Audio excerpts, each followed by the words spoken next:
berjarak 292 km dari ibu kota Jawa Timur, Surabaya ini memiliki banyak potensi lokal bertaraf internasional yang dikenal dengan segitiga berlian.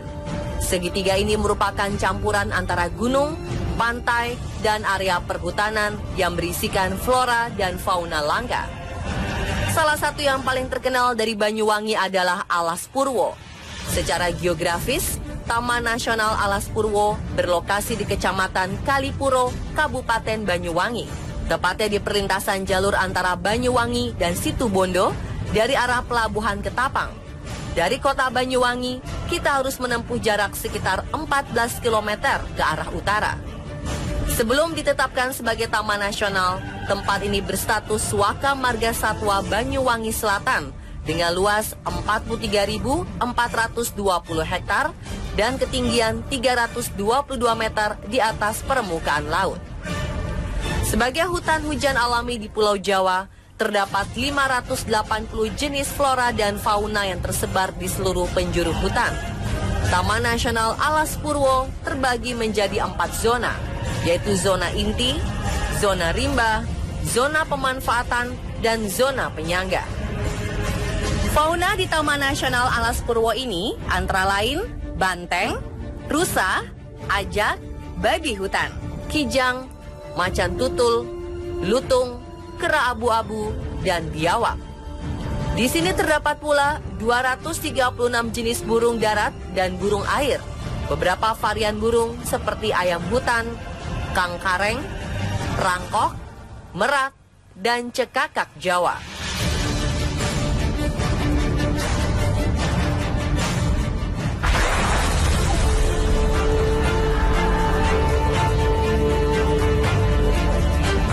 Alas Purwo dipandang sebagai tanah awal mula atau sebuah situs penciptaan. Di sini banyak terdapat tempat untuk bersemedi. Setiap tanggal 1 Suro, masyarakat berbondong-bondong datang ke Taman Nasional Alas Purwo untuk melakukan semedi. Masyarakat sekitar percaya, jika di Alas Purwo terdapat istana tak kasat mata, tempat berkumpulnya para jin dari seluruh Pulau Jawa. Cerita ini diperkuat dengan kondisi Alas Purwo yang masih perawan. Dalam sejarah, Alas Purwo juga merupakan tempat pelarian rakyat Majapahit dari penyebaran agama Islam. Hutan yang terkenal angker ini dahulu kala merupakan kerajaan yang cukup besar peranannya, yaitu Kerajaan Purwo. Bahkan hingga kini diyakini bahwa goa-goa di sini merupakan bekas Kerajaan Purwo. Alkisah, Kerajaan Purwo dikalahkan oleh Kerajaan Mataram. Meski demikian, konon Kerajaan Purwo masih ada hingga sekarang. Namun tentu saja hanya orang-orang tertentu saja yang dapat melihatnya.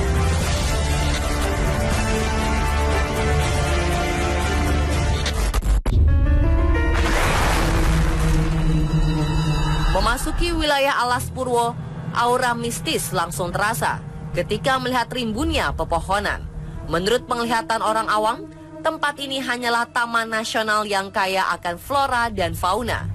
Namun jika dilihat dari mata batin seseorang yang mampu melihat hal gaib, Alas Purwo sangatlah berbeda. Konon di sini terdapat istana jin yang menjadi tempat berkumpulnya para jin dari seantero Nusantara. Salah satu kerajaan tempat berkumpulnya makhluk tak kasat mata di Alas Purwo adalah Goa Istana. Terdapat lebih dari 40 goa di Alas Purwo. Namun Goa Istana adalah goa paling terkenal. Banyak para pertapa singgah di goa ini.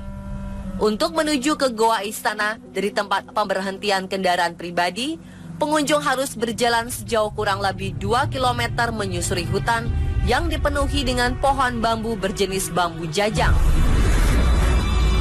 Sepanjang jalan di tengah rimbunnya pepohonan, kami dapat menyium aroma dupa yang menyengat milik para pertapa.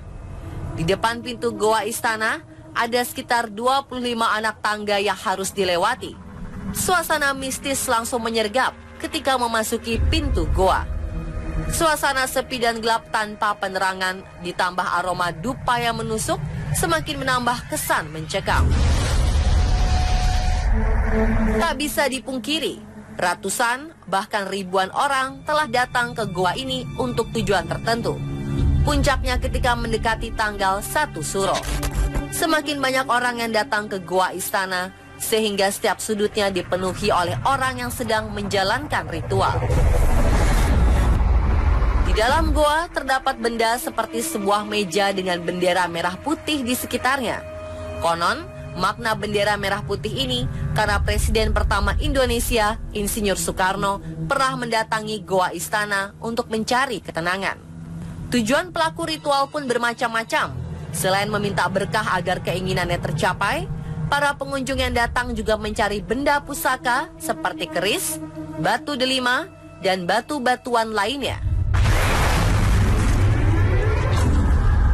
Salah satu benda pusaka yang paling dicari adalah keris jalak tilam sari. Pusaka sepanjang 30 cm tanpa lekukan ini dulunya diyakini dibuat oleh Empu Andaja Sangkala pada 1186. Selain itu, menurut cerita, siapa saja orang yang bertapa di goa ini dan dalam mimpinya didatangi oleh seorang ratu, maka keinginannya akan terkabul.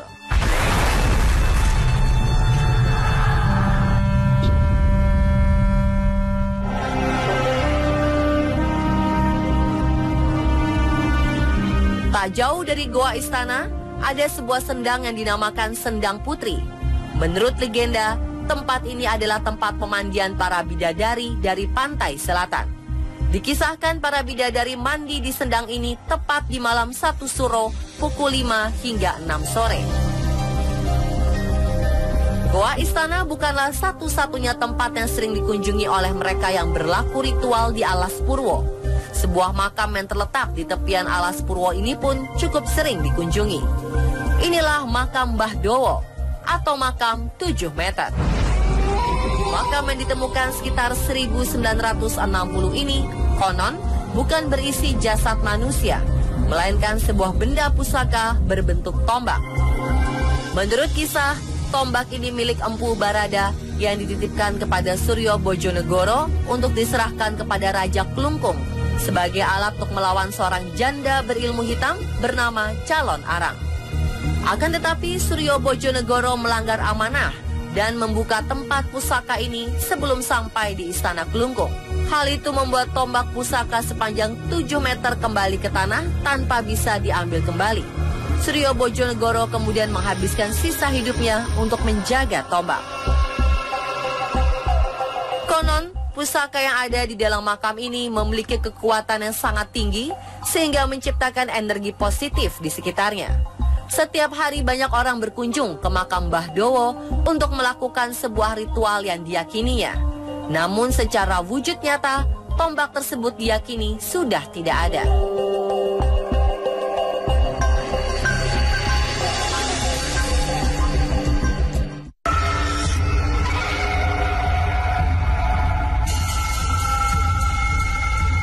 Di tengah kawasan Alas Purwo juga terdapat sebuah candi bernama Situs Kawitan. Nama Kawitan ini sendiri berasal dari bahasa Jawa kawi yang memiliki arti tua. Dikatakan tua karena masyarakat mengkaitkannya dengan Alas Purwo yang dipercaya sebagai tanah yang pertama kali ada saat penciptaan tanah Jawa. Situs Kawitan ditemukan sekitar 1967 oleh penduduk yang melakukan pembabatan hutan dan tidak sengaja menemukan gundukan tanah. Dalam gundukan tanah ini, ternyata terdapat bongkahan batu bata besar yang masih tertumpuk dan bentuknya persis seperti gapura kecil. Masyarakat desa kemudian membawa batu bata ini untuk dijadikan tungku dapur dan alas rumah. Namun selang beberapa hari, masyarakat desa yang mengambil batu bata tersebut terkena musibah dan banyak yang menderita sakit. Semenjak saat itu, masyarakat berpendapat bahwa batu bata ini bukan batu bata biasa dan langsung dikembalikan ke tempat semula. Situs Kawitan lalu diyakini sebagai tempat yang suci, sehingga di dekatnya didirikan sebuah pura bernama Pura Giri Selaka.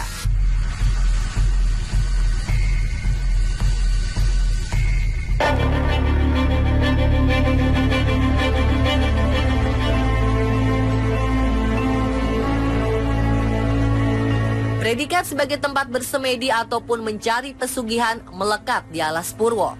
Mitosnya adalah tentang pesugihan babi ngepet dan tuyul.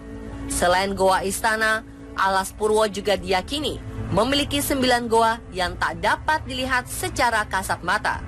Letaknya pun jauh di dalam hutan yang sulit ditempuh oleh kebanyakan orang. Kabarnya, banyak orang yang pergi ke Alas Purwo tidak kembali lagi. Mitos yang berkembang menyebutkan, jika seseorang tersesat di Alas Purwo, maka kemungkinan untuk bisa keluar sangatlah kecil. Bahkan mitos beredar, jika meninggal di dalam hutan, maka jasadnya tidak akan ditemukan.